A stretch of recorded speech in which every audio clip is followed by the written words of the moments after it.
What's going on, everyone? Welcome to the Thursday, June 13th edition of the Ship My Money Show.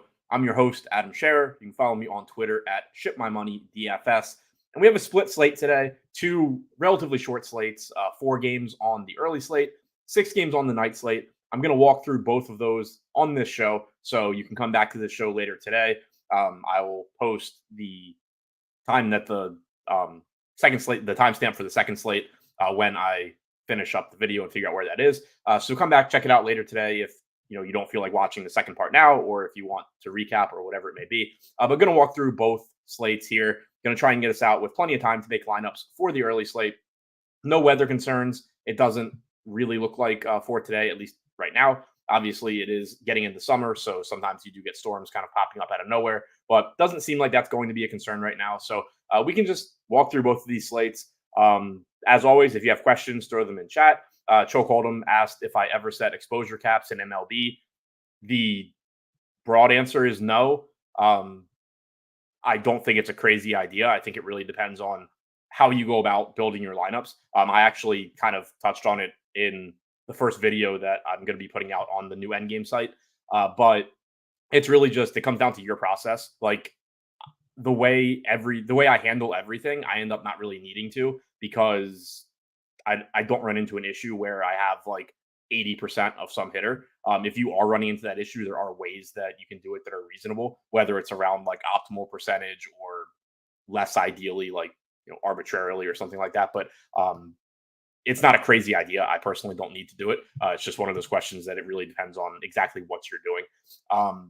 Now, diving into this first slate, Atlanta taking on the Orioles in Baltimore. It is hot as shit in Baltimore today, so the ball should be carrying really, really well. Both of these offenses obviously are very dangerous as well.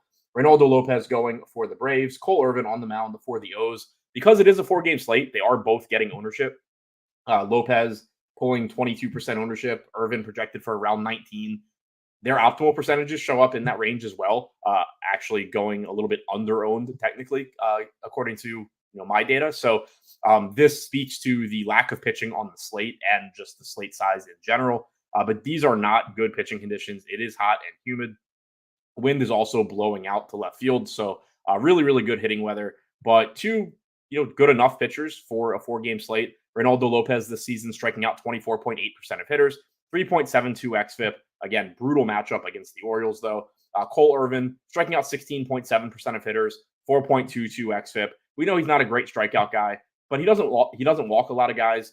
He's relatively pitch efficient because of the low strikeout percentage and low walk percentage. Also, something to keep in mind with Orioles starters right now, the Orioles only have 1 day off in the entire month of June. It is, I believe, June 17th. So there is, I think, reason for the Orioles to push their starters a little further than they normally would, if possible. I'm not saying that Cole Irvin is throwing 6 innings no matter what, but I do think it's likely that if he's through 5 innings and normally they would maybe take him out and go to a fresh bullpen, they're probably going to try and push him that extra inning just to try and save some arms and keep the bullpen as fresh as they can. So again, that's not something that is super actionable, but it does make Irvin a little bit more appealing, I think, than he would be on, under normal circumstances. Obviously, still a tough matchup here against the Braves. No Ronald Acuna makes it better. They haven't been hitting all that well recently, but still a talented offense and a good hitting conditions in Camden Yards today. Ball should really be flying there. So both of these pitchers look fine given the context of the slate, but very scary matchups for both. The offenses are going to be pretty appealing as well. Atlanta showing up second most in overall stack percentage. Baltimore fourth. Baltimore does fall down a bit when it comes to 5-mans, most likely because they're so expensive. They jump back up to third if you look at 4-mans. But, I've said it, I think 5 times already. Really good hitting conditions here and talented offenses. Irvin so far this year has allowed a 223 expected ISO to right-handed hitters, only a 151 actual ISO. That is a reminder that it is very, very difficult to hit right-handed home runs in Camden Yards. Now, again, it's not going to be as difficult today as most days because the wind is blowing out and it is hot and humid, but you still have a 380-foot, like 20-foot high wall in left field. So that's why you see the actual ISO numbers allowed by Irvin much lower than the expected. That plus probably some good luck as well. So that is something to keep in mind. But $5,300 Austin Riley looks really good. Even $6K for Ozuna looks good. He's been hitting well all season long. Only projected for about 9% ownership. Looks a little bit low here. Albies from the right side. D'Arnaud batting sixth at catcher at only 4K gives you a little bit of salary relief. So expensive Atlanta offense, particularly at the top and in the middle. But you do get some salary relief with D'Arnaud hitting sixth, Adam Duvall hitting seven. Not sure if so. You have Arcia batting ninth at 3,400. They did not start Brian Anderson today. You have Jared Kelenic in the lefty-lefty matchup. But if you can get to this Atlanta offense, certainly like the spot here against Irvin in the good hitting weather. And the same goes for Baltimore. Not a great matchup with Ronaldo Lopez. Probably, or not even probably. I think he is a more talented pitcher than Irvin. Doesn't give up a lot of power to either side of the plate. 163 expected ISO to lefties this year, 144 to righties, but just a really good Baltimore lineup. And obviously a lot of talent here if you can afford them. Jordan Westburg back in the lineup batting fifth after sitting out yesterday. Rutschman is in there day game after a night game, but I assume he's actually, I don't know what position he's playing, but he is in the lineup. I guess he's catching because McCann's not in. So you have Rutschman in there. Obviously, that was a concern if we hadn't had the lineup. But Gunnar Henderson, Ryan O'Hearn, any of these guys look good if you can get to them. This is a game that I just want a lot of exposure to. If you look at the projected ownership for the bats compared to the optimal percentages, I think that the hitters are going under-owned. I think the pitchers are going under-owned, not by as much relatively as the hitters. But overall, this just looks like a game that I want to get to in tournaments. I don't think it's getting enough ownership across the board compared to some other spots. Next, we have the Nats facing the Tigers in Detroit. 5.1 implied run total for Detroit, 4.5 for the Nats. For the Tigers, Casey Mize. For the Nats, Patrick Corbin on the mound. So good spot for the Tigers going up against Corbin, who is one of the worst starting pitchers still regularly starting games in the major leagues. 13.8% K percentage this year. 4.55 xFIP is quite a bit better than his 6.15 ERA, but still just doesn't strike guys out. He's allowed 1.5 home runs per 9 innings. He is $6,600, only projected for 4% ownership. That number, I feel like that number has to come up, but maybe it won't. Like, he showed up optimal 17% of the time for me, and that has nothing to do with his talent. It just has to do with the pitching on this slate. Like, Patrick Corbin's not good, but he's going to beat Casey Mize a relatively high percentage of the time. He's going to beat, other cheap pitching on this slate, Cole Irvin, relatively high percentage of the time. So I think with the current ownership projection, he's going either way under-owned or it's way too low. Probably a combination of both. So in tournaments, I do think you can get there if the ownership continues to be projected this low. Not because you have any confidence, just because it's a 4-game slate and he's not getting any ownership. Mize is the guy getting the ownership here. Only 6K. Not a good strikeout pitcher. Not a great strikeout spot against Washington, but Mize is cheap. 14.8% strikeout percentage, 4.27 xFIP this season. Just, I guess, to reiterate the point I was just making about Corbin, if you look at the probable starters page on FanGraphs and you sort by strikeout percentage, Mize is right next to Corbin. 14.8% strikeout percentage compared to 13.8 for Corbin. 4.27 xFIP for Mize, 4.55 for Corbin. Mize is better and he's cheaper, but the gap here should not be 7-1, give or take, or 8-1 from an ownership standpoint. So that's why I'm kind of curious to see where Corbin's ownership ends up. Something to keep an eye on. But neither of these pitchers are good. They are both cheap. They are both in decent matchups. So, you can use them for value if you need to. Against left-handed pitching this year, Detroit only striking out 21% of the time, 105 WRC plus. So they have been a bit better against left-handed pitching than right-handed pitching. Offensively, I would expect the Tigers to be showing up actually a little bit more than they are for me. I'm kind of surprised they're not showing up more. I thought that they would against Corbin. You do have a lot of ownership coming into them. So I would expect, at least with the way things look for me right now, that I'm probably not going to get to the Tigers as much as the field. 30% ownership coming into Ibanez, 28% to Vierling, 22 to Urshela. These are all very, very obvious good value plays. They're guys that I would expect are showing up in cash lineups, should be showing up in cash lineups. Just way too cheap for the good matchup and all of that. But, and you can see, pretty high optimal percentages here, but just not as high as the ownership. And it just comes back to the way scoring is distributed in baseball. You can have a very good mean projection relative to your salary, and you're still just not going to succeed all that often, especially when you're talking about hitters. So Detroit does look like they're going quite a bit over-owned here. That probably will scare me off of them a little bit, but they are certainly good values. So, if you find other ways to be different, that's fine. Maybe use them as mini stacks within a different primary stack. However you want to get about it, they do look like good values. Just probably getting rostered a little bit too much for that reason. And then again, it goes back to Corbin. Corbin does negatively correlate with an extremely popular offense here as well. So that's one of those spots that's like tricky to talk about because it's a 4-game slate. Detroit is obviously one of the best value stacks here, but their hitters also aren't that good. This park isn't that good for hitting home runs.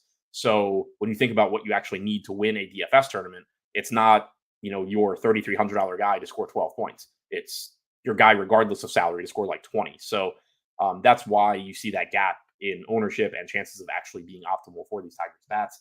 For the Nats on the other side, they do give you negative correlation with a pretty popular Casey Mize. CJ Abrams, obviously very good given his stolen base upside. I think he's going a little bit under-owned here at 10%, but not a priority, but still a good contrarian play, I think.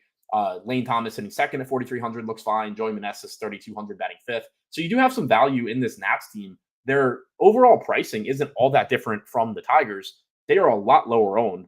The matchup isn't all that different, like I was saying, Mize versus Corbin. So I don't want to make it sound like I don't like the Tigers or that I like the Nats more than the Tigers, but ownership considerations and all of that, I think the Nats are really interesting as they pivot away from Detroit.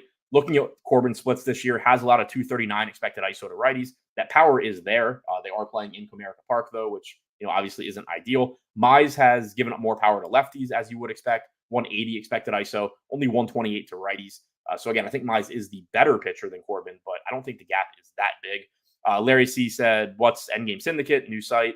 Saw the email and thought I subscribed to something weird at first. Yeah, I've mentioned it off and on the show, but starting up a new site with a few really, really, really good DFS players. Brick75, Uticow, Nerdy Tenor are going to be joining me on that. Doing more of general strategy videos, training, stuff like that. Trying to teach you how to actually improve your process. Do things maybe that you want to do that you don't know how to do, so you can get better on your own. Maybe not be as reliant on all the tool sites that are out there. Not to take anything away from them, but less so competing with those sites and more so just trying to teach you how to get better, how to think about things, how to go about things. We all approach the game in a different way as well. So I think that sort of whatever your baseline is, you'll be able to find somebody that kind of can speak to you and is on the same page as you. So I'm looking forward to that. I think it's something different at the very least. It's the kind of thing that I would be very interested in. So yeah, that's launching soon. We'll have more updates on that soon, but that's what that is. As far as the channel goes, I mentioned it the other day, but nothing is changing here, at least as far as this show goes. Just rebranded it from my personal channel over to the site. This show will still be here whenever I do it. There will occasionally be some stuff from the other guys, but primarily it was just a branding change on the site as far as viewers are concerned. Now, going on to the next game, we have the Yankees taking on the Kansas City Royals in KC. Looks like another high-scoring game is likely here. Weather-wise, we have hot, humid, wind blowing out the center again. Great hitting conditions. Not too surprising given that it's pretty much summer in Kansas City. So that looks really good from a hitting standpoint. You see the high total in this game. Nestor Cortez going for the Yankees, Alec Marsh pitching for Kansas City. And it's important to keep the context of the slate in mind again. Like, the pitching conditions suck. These offenses are both good. This is not a good spot for either of these pitchers, but you only have 8 pitchers on the slate. One of them is Patrick Corbin. Another is Casey Mize. You have good hitting conditions in Baltimore. You have good hitting conditions in Kansas City. So you can't just write off these pitchers because it's hot and humid in Kansas City, because you'll kind of be writing off every pitcher if you're not going to play guys who either aren't good or are in bad matchups. So 31% projected ownership to Cortez, 30% chance of being optimal. And that's factoring in, his projection, which is based on the total in this game in part. So still showing up a lot. Alec Marsh, another, I think, contrarian option, 6% projected ownership, showed up as optimal 14% of the time for me. And this just goes back to, Casey Mize is probably the best option here because he's better than Patrick Corbin, and Alec Marsh is facing the Yankees. But if you play this slate out 100,000 times or 1,000,000 times or whatever, Alec Marsh and Patrick Corbin are just going to beat a 25% owned Casey Mize often enough that it's a very reasonable pivot to consider just turning some of your Mize into Marsh or into Corbin, especially in lineups where maybe you are playing more popular bats. Obviously, if you're going with like the Detroit bats, you don't want to go with Patrick Corbin in that lineup, but maybe you go with Alec Marsh instead of Casey Mize, because you're going to get so many lineups that are just Casey Mize plus Tigers plus like Aaron Judge and Juan Soto or something like that. because you can afford whatever you want if you have Mize and the Tigers. So to avoid that overlap, maybe you go with Marsh plus Tigers, plus like CJ Abrams against Mize, something like that, where you are negatively correlating with the popular pitcher and then also playing the low-owned pivot around him. So it's a terrible, terrible, terrible spot for Marsh. The Yankees don't strike out. They have a ton of power. The hitting conditions are great. It's really just a probability thing where 6% is too low. Now, if he were to come in at 10 or 15%, then that's about where he should be. But right now, he is projected to be a little bit underowned. The offenses are going to look good here. Yankees obviously look great. Kansas City showing up as a top 3 stack as well. Nestor Cortez isn't a bad pitcher, but again, the Kansas City offense is good. They're tough to strike out. It's tough to get strikeouts in this park. He has also allowed a 177 expected ISO to right-handed hitters, which, isn't horrible, but it isn't nothing. Bobby Witt Jr. is always one of your highest upside shortstop options. 14% projected ownership, showing up as optimal 18% of the time for me. Aaron Judge obviously is great. Volpe's another good shortstop option. He does look like he's going a little bit over-owned, 29% ownership there. Showed up as optimal 18% of the time. So it's a salary thing probably for the ownership. At 4,800, it's easy to get to Volpe. He is also leading off on a team with like a 1 million implied run total. So he looks really good, but he is the same position as Bobby Witt and CJ Abrams, who are getting like less than half the ownership each. So anytime you can get Bobby Witt as a relatively contrarian player, CJ Abrams as a contrarian play, it's a pretty interesting spot in tournaments to consider. Juan Soto obviously looks really good. Torres looks good. Any Yankees bats, we don't have that lineup yet, I don't think, but any Yankees bats are going to look good. On the other side, Witt is clearly the priority for KC, but Michael Garcia leading off at 4,600, Salvador Perez, if you can afford him, at 5,100, are going to look like pretty good bats as well. And then overall, just less ownership coming into KC than the Yankees, which is also interesting because, yes, Nestor Cortez is a better pitcher than Alec Marsh, without a doubt. But part of the reason that the Yankees are so popular here is the great hitting conditions in Kauffman Stadium today. This is a park that is always good for offense, but normally it's tough to hit home runs. Today, it's probably not even going to be that difficult to hit home runs. So that's part of the reason the Yankees are so popular. That obviously also applies to Kansas City, even though the matchup isn't as good. So it's interesting that they are getting really nowhere near as much ownership as the Yankees. And then finally, the last game on this slate, Pirates in St. Louis. Mitch Keller pitching for the Pirates. Lance Lynn going for the Cardinals. Tons and tons of ownership coming into the pitching here because, as difficult as it is to say, Lance Lynn is one of the better pitchers on this slate. Mitch Keller, certainly one of the better pitchers as well. They're also not very expensive. They have decent matchups. So all things considered, you're getting a ton of ownership coming into the pitching here. Probably a little bit more than is deserved, but at the same time, you can see both of them showing up around 33% of the time in optimal percentage. So two of the most likely pitchers to succeed. We do have good hitting weather here as well. Hot, humid, wind blowing out. So again, a park that on average is not good for hitting, is not good for offense, is probably going to be pretty good for offense today. But you do still have two of the more talented pitchers on the slate. Power in chat said we got the Yankees lineup. I hadn't checked updates, but Volpe, Soto, Judge, Verdugo, Torres, Rizzo, LeMahieu, Wells, Grisham. If that is the lineup, nothing overly surprising there. Great offense, one way or the other. As far as the pitching goes, like I said, probably a little bit overowned on both of these guys, but still two of the more likely pitchers to succeed. Against right-handed pitching this year, the Pirates have the fourth highest strikeout percentage at 24.8%. Only an 81 WRC plus as well. St. Louis ranks 7th with a 24.2% K percentage, 102 WRC plus. For the season, Keller has struck out 22% of hitters with a 3.87 xFIP. Lynn is at 21.8%, 4.17 xFIP. We did just get the Pirates lineup right around when I started the show as well. Looks like 1, 2, 3, 4, 5 left-handed hitters in there for the Pirates. Lynn does have drastic splits between lefties and righties, both in terms of power allowed, or more so in terms of strikeout percentage. 24% strikeout percentage to righties this year, about 20% to lefties. If you go back to last year, 26.5% to righties, 19.9% to lefties. Does give up a decent amount of power to both sides of the plate now. So offensively, neither team is showing up as a priority stack compared to the other games that we talked about, but they are interesting because of the ownership going into these two pitchers and the fact that it is good hitting conditions, and neither of these pitchers are elite. Mitch Keller, I think, is better than Lance Lynn, but 181 expected ISO allowed to lefties for Keller, 136 to righties. Has a much higher strikeout percentage against lefties, 27.5% K percentage to lefties, only 16% to righties.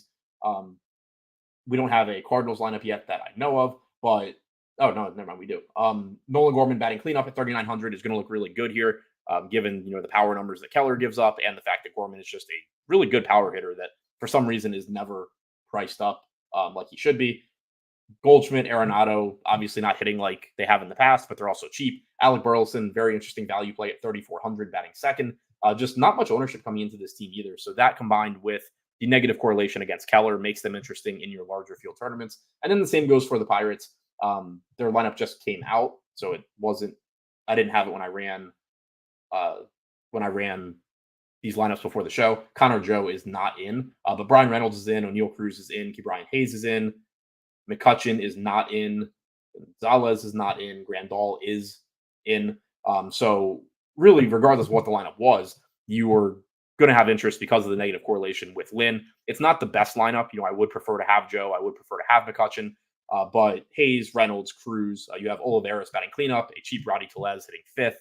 There is certainly pinch hit risk for Tellez later in the game. But both of these offenses, lower probability offenses, given that they're facing two of the better pitchers on the slate. But still, neither of these pitchers are great. Hitting conditions are good. There's not much ownership coming into either offense. So I do think both are going a little bit under-owned here. Now, to move on to the main slate, which hopefully the lineups I built are still there. I know on the show the other day they kind of disappeared, but looks like they are still there, which is nice. Starting with Miami taking on the Mets in Citi Field. Luis Severino on the mound for the Mets. Roddery Munoz is going for the Marlins. We saw Munoz earlier in the year put up some good strikeout numbers. This is a pretty tough spot for him strikeout-wise against the Mets. He is only projected for 3 to 4% ownership. Shows up as optimal around 9.5% of the time. So going a little bit under-owned, but nothing too crazy there. Not a high probability play. Mets ranked 19th in strikeout percentage against right-handed pitching this season. Pretty good spot for Severino. 23% K percentage for Miami is 13th overall. 85 WRC plus. Below average offense. 17.5% ownership coming into Severino. He showed up as optimal around 19% of the time for me. Not a great strikeout pitcher. 19.5% K percentage this year. 4.1 xFIP. But he does have good enough stuff that you'll get those random good strikeout games from him. And you do have that good matchup against Miami today from both a strikeout standpoint and just a weak offense standpoint. I'm surprised Miami's showing up as high as they are as far as stacks go. Probably just has to do with them being very cheap. The Mets are right behind them. This isn't a great park for offense, but it is a relatively small slate, and winds are blowing out to left field. So a little bit better hitting conditions than normal at Citi Field. Roddery Munoz, did have success in a few starts this year. He doesn't project to be that good at the major league level, and he has allowed power. His strikeout stuff has been good so far, but 228 expected ISO to righties in a limited sample this year, 444 to lefties. Obviously, you don't expect those numbers to hold, especially the 444 to lefties. But the point being, even when he was getting an unsustainable amount of strikeouts, he was still giving up expected power. You have a pretty nice salary on Francisco Lindor at 4,700. Alvarez at 3,500 is going to look good. Alonso is fine at 5,100. So I do like getting to the Mets here, even though the park isn't great for power. They are getting ownership, probably going a little bit over-owned. But if you can find ways on the 6-gamer to differentiate, they do look pretty good. For Miami, Josh Chisholm obviously is always fine. He's only $4,800, which is nice as well. Then you just get some cheap bats. Otto Lopez at 3K, Jesus Sanchez at 3,400. Not a good offense, as I mentioned, but it is a small slate. You do have around 20% ownership coming into Severino. Doesn't give up a lot of power. 119 expected ISO to righties, 127 to lefties. So if you're going to Miami, I think it's just because they are low owned, they're cheap, and they're facing a pretty popular pitcher. Phillies are facing the Red Sox in Boston. No JT Realmuto. He's out for about a month for the Phillies. Makes their lineup as a whole a little bit weaker. Aaron Nola pitching for Philadelphia. Tanner Houck going for the Red Sox. $8,800 salary on DraftKings for Houck. $9K for Nola. Reminder that Nola is generally a bit worse outside of Citizens Bank for whatever reason. It's been the case just throughout his career. Fenway is a good hitter's park. 13% projected ownership coming into Nola. 7% to Houck. I think they're both going a little bit under-owned, probably because they are scary to click on. They do have very difficult matchups. Boston, offensively this year against right-handed pitching, 109 WRC+. They do rank 10th in strikeout percentage, though, at 23.7%. Philadelphia, against right-handed pitching, ranks 24th in strikeout percentage at 19%. They do only have a 100 WRC+ on their active roster, but we also know that their roster is skewed a little bit because Schwarber and Harper are so good that it's not like you're just facing average hitters throughout the lineup. You have a very good top of the lineup, even without JT Realmuto. But Tanner Houck's been a very good pitcher this year. He's made improvements, striking out 25% of hitters, 2.81 xFIP is the second best of anybody pitching today. I think probably just, going a little bit under projected because the matchup is tough, and also because he has made improvements as a result of the new pitching philosophy in Boston that probably just isn't being fully incorporated yet. He looks like a pretty interesting pitcher in tournaments if the 7% ownership holds. And then the 13% to Nola just seems fine. Pretty good strikeout matchup. Obviously a good pitcher overall. So far this season, he has only struck out 23% of hitters, which is a bit lower than you expect from him, but still a 3.48 xFIP. Dangerous spot, but good pitcher, reasonable salary. I don't mind getting to either offense here, even though the pitchers are good, just because it is in Fenway Park. But both pitchers are good. Philadelphia showing up fourth most in all stack types. Boston a little bit further down the list. Looking at the splits for the individual pitchers this year, Houck really hasn't allowed power to either side of the plate. 106 expected ISO to lefties, 128 to righties. He does have a big split in strikeout percentage. He has struck 31.5% of the right-handed hitters that he's faced this year out, only 19.9% of lefties. So again, not giving up a lot of power to lefties, but does not strike them out at the same rate. Nola against righties this year, allowing only a 103 expected ISO. Lefties have done a bit more damage with a much lower strikeout percentage, 153 expected ISO, only an 18% K percentage. But neither of these pitchers are pitchers that I think you're looking at them and saying, oh, they have this glaring weakness and I'm going to exploit it with like this hitter. It's more so just these offenses have talent. They're in a good hitter's park. And on a 6-game slate, I don't mind just playing good offenses at low ownership. You're going to just want to play the best hitters that you can from these teams, not because either pitcher is bad at really anything, but just because obviously the best hitters are the most likely to succeed when you're talking about facing a pitcher that you're just hoping doesn't have their best stuff that day. Oakland is facing Minnesota in Minnesota, so park upgrade for Oakland bats. Pretty neutral home run park here. Joe Ryan pitching for the Twins. Luis Medina on the mound for Oakland. Not a ton of interest in Medina. He is 5,500, so he's technically underpriced, but I don't think you're really going to need to get to him on this slate in a pretty mediocre matchup against Minnesota. 106 WRC plus against right-handed pitching this year, 20.5% K percentage. On the other side, Ryan is going to be one of the most popular pitchers. 46% ownership, 34% chance of being optimal. Very good strikeout pitcher, 27.4% K percentage, 4.2% walk percentage. His K minus BB percentage is better than every pitcher pitching today except for Garrett Crochet. 3.22 xFIP, really good strikeout spot. Oakland is quickly catching up to Seattle in strikeout percentage. 27% K percentage, ranks second overall against right-handed pitching. They do have power in their lineup. They have been slightly above average with a 103 WRC plus, but that is also coming down to earth as expected as well. So overall, it sets up as a really good spot for Joe Ryan. And yeah, he's going a little bit over-owned, but still extremely likely to succeed relative to other pitchers. And it's not that difficult to find low-owned bats to offset his ownership. Offensively, Minnesota, middle of the pack. Oakland, a bit below them. Minnesota's in the better spot going up against Medina. You have not that much ownership coming in here either. Obviously, the lineup that they go with matters. We see them mix it up quite a bit. But assuming Ryan Jeffers is in there, he's going to look like a pretty good catching option. Correa, only 4,300 on DraftKings, is a good value at shortstop.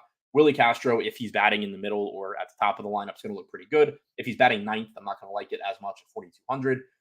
Royce Lewis, obviously great if you can get to him at 6K. Buxton's cheap. Kepler, Larnach, all relatively cheap. So pretty inexpensive Minnesota team. There's not as many good hitting parks on this slate either. The early slate, because of it being afternoon games and also just the parks that are on that slate, it was pretty much, good hitting everywhere. Here you have Dodger Stadium is good for hitting, but Seattle's not, Arizona's not, Minnesota's pretty neutral, Boston is, New York is not. So being neutral as a hitter's park on this slate, it's actually pretty good for Minnesota as well. On the other side for Oakland, if you're going there, it's just for the negative correlation with Joe Ryan.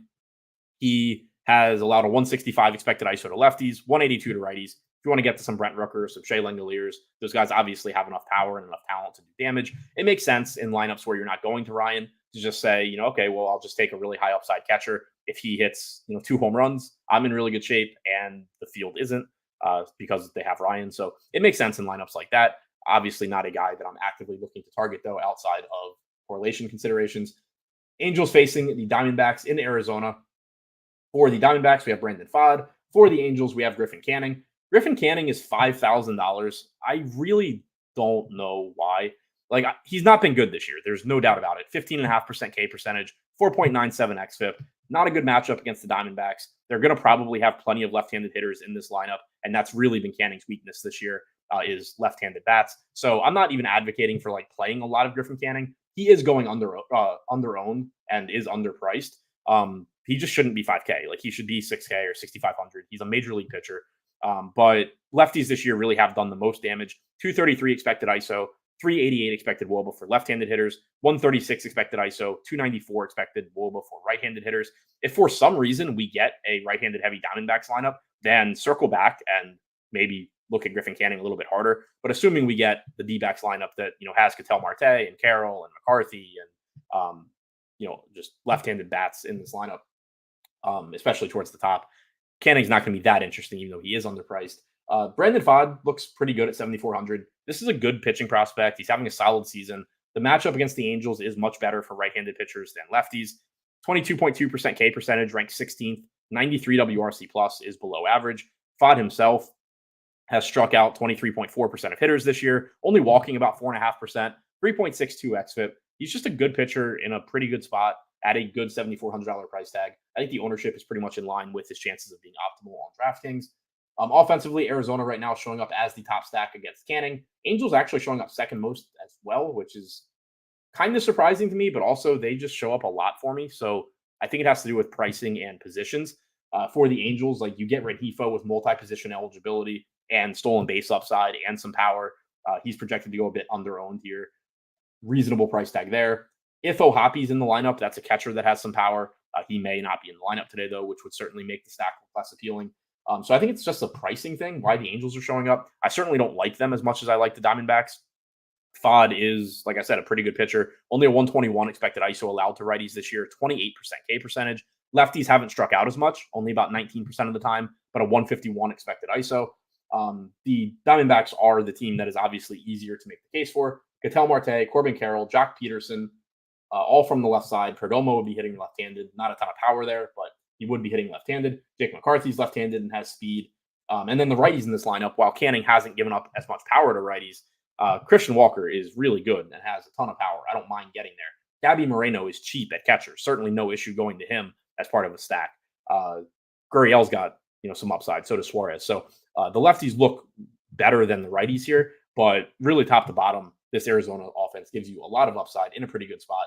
They are getting some ownership, but it's not overly concerning, I don't think. So they look like a very good stack. White Sox facing the Mariners in Seattle. We should be able to get to some pitching in this one. Great park for pitchers and two very good ones on the mound. Luis Castillo for Seattle, Garrett Crochet for the White Sox. Garrett Crochet has the highest strikeout percentage on the slate, and it is not remotely close. 34.3%, only walking 5.7% of hitters, 2.5 xFIP. He is having a better season than anybody pitching today, and it is not that close. Really, really, really good pitcher. Basically just Chris Sale, but younger. He is 9,400 in a good park. The Mariners have the third highest strikeout percentage against left-handed pitching since the start of last season. I would like to get to a lot of Garrett Crochet. So would the field. 36% ownership, 27% chance of being optimal. 45% ownership coming into an $8,500 Luis Castillo. 33% chance of being optimal for him. So as we've seen with most of the top pitching today, going over owned, but you're not trying to build the optimal lineups in baseball. Seeing guys that are 25 to 33% to be optimal should tell you that you probably want to be playing those guys and finding ways to be different with your bats. Really good spot for Castillo. Obviously, the park is great. White Sox are 8th in strikeout percentage against right-handed pitching, 82 WRC plus. Castillo himself, obviously really good, 24.9% K percentage, 3.73 xFIP. I just really want the pitching in this game. I don't anticipate getting to a lot of the offenses. If you do, it would be for negative correlation, just hoping that, I don't know, a starter gets hurt or just has the worst game that they're going to have in the next 3 years. But obviously both these guys are really, really, really, really good. Castillo gives up a little bit more power, I think, than Crochet does, but the White Sox don't really have power bats to take advantage of that. Lefties specifically have a 197 expected ISO against Castillo. There's not a whole lot you can do with that information. Gavin Sheets is left-handed and has power, and there is not a single other left-handed bat on the White Sox that has power. So can't do a whole lot with that. Again, just mostly not going to want to get to bats here. The largest field tournaments, if you really want to, negatively correlate with the field, fine. But I think I would rather be going with the Oakland bats in Minnesota against Ryan than either of these offenses, just because of the park. And because Crochet I think is better than Ryan. So I'm not saying I love Oakland here, but if my options were just either stack against Joe Ryan, stack against Garrett Crochet, or stack against Luis Castillo in these respective parks with these respective offenses, I think Oakland's the one that I would want to get to first.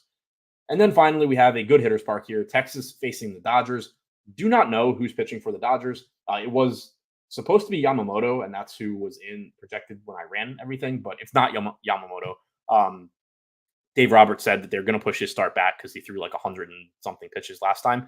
I haven't seen a starter announced. Fangraphs has Michael Grove, but I don't know. So basically, what I think you just need to keep in mind for the Rangers right now is it's a good hitters park, and they are going to look better by default when they're projected to face whatever pitcher it ends up being instead of Yamamoto because of how good Yamamoto is. But exactly who it ends up being and exactly what the plan is as far as is it a true bullpen game? Is it somebody going 4 or 5 innings? That's all going to impact how Texas looks. But it is a good park. They do obviously have good hitters in their lineup, Seager and Garcia in particular. Michael Lorenzen going for Texas. Don't really think we need to talk about him too much. One of the only good hitters parks on the slate. Not a great strikeout pitcher.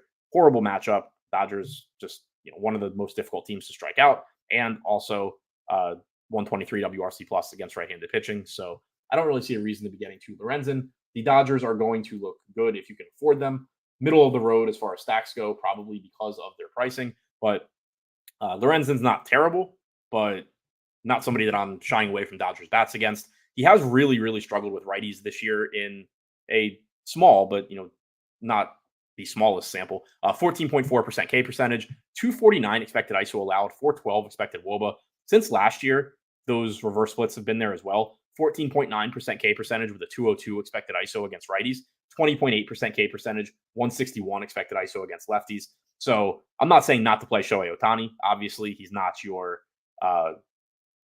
average lefty, but the righties here that have power, Mookie Betts, Will Smith, Kike, if he's in the lineup as a value piece, are going to look pretty interesting given how much Lorenzen has struggled. Stephen Leibowitz said, do I still look much at the state of a bullpen on a given day, or is that baked into projections? I don't always look. It's something I probably should look more. It's just I don't. It's baked into projections in that projections are derived from Vegas lines, and it's going to be baked into Vegas lines, at least to some extent.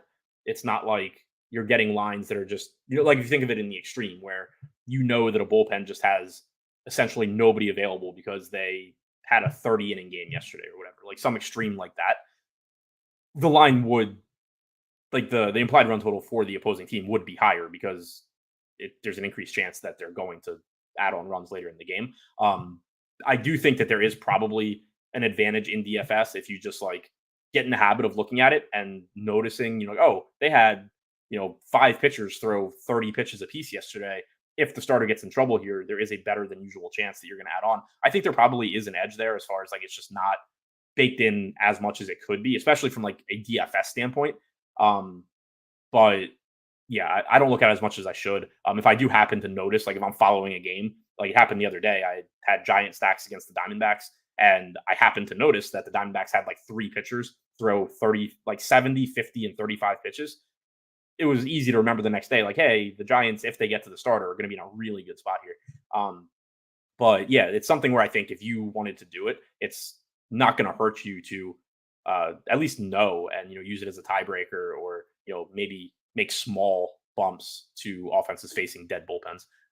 So yeah, I think it's reasonable to look at. I would guess that it's not fully baked into anything. So good question there. And that wraps up all 6 games on this slate. So just to recap it, top pitching, Joe Ryan, Garrett Crochet, Luis Castillo, very, very clearly. Then you get to the mid-range where Severino and Fod look good. As far as really talented pivots go, Tanner Houck and Aaron Nola are pretty interesting. Tough matchups, tough park, all of that. That's why they're not getting the same ownership, but they are going a little bit under-owned relative to Ryan, Castillo, Crochet. So pretty interesting pitching slate, I think. Offensively, Mets look pretty good against Munoz. I don't mind getting to either game in Fenway just because it's good offenses in Fenway. Dodgers look good, particularly the right-handed power. Diamondbacks look great against Canning.